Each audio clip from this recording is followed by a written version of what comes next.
Welcome, dear friend, to a quiet moment with Hafiz, whose words carry the weight of worlds unseen yet deeply felt. Tonight, we wander through shadows and light, melancholy softened by tenderness, sorrow met with a kind of reverence that makes the heart pause and listen.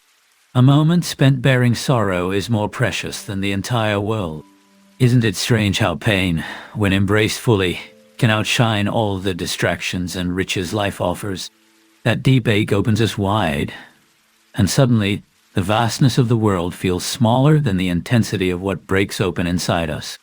And then, imagine giving up even your cloak, selling away your outer shield just to hold a cup of wine, because nothing better exists than that sweet surrender to joy.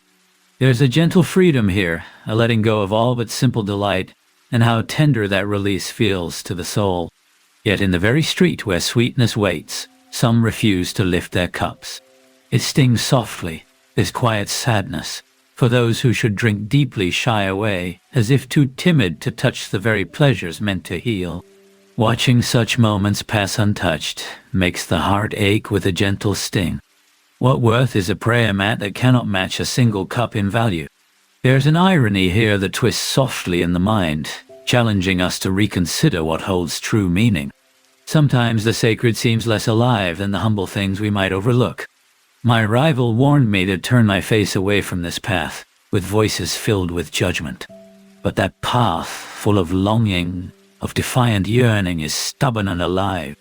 It resists turning, as if the soul knows there is no easy escape from the desire that burns within. What has become of us that even the dust at a doorstep seems unworthy of reverence? This plaintive wonder mourns a fading respect, a loss so quiet yet so profound. The sacred whispers are now drowned by neglect, and we are left with the hollow sound of what once was. The glory of a royal crown carries within it the fragile fear of life itself. Beneath all power and grandeur, there lingers a trembling awareness, a fragile shadow of mortality. Even kings are not untouched by the quiet, trembling heart beneath their shining regalia. And yet, a charming hat, though beautifully adorned, is not worth a crack upon the head.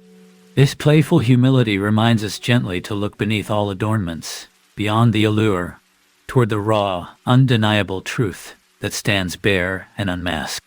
At first, the ocean's sorrow seemed like an easy scent of gain, a naive hope that deep pain might bring profit.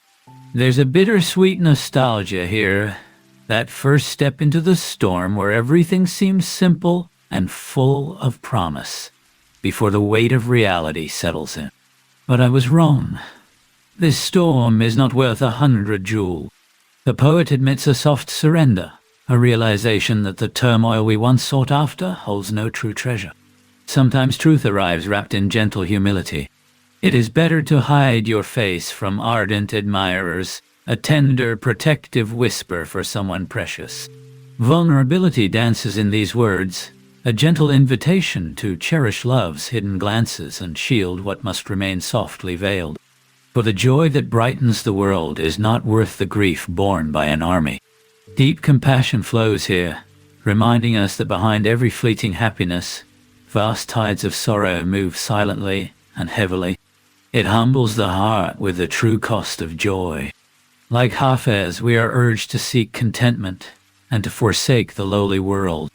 There is strength in this quiet letting go, a peaceful refusal to chase empty noise, an embrace of simple, soulful peace. For even a hint of gratitude from the lowly is worth less than gold measured 200-fold. This final truth cuts gently but surely, guiding us to treasure what is genuine, and to hold lightly the hollow praise of those who cannot truly see. Let us linger here for a moment, in this delicate space between sorrow and joy, humility and longing. May these words from Hafez's heart find a soft place within yours. When you are ready, we will meet again. Until then, may peace rest softly on your spirit.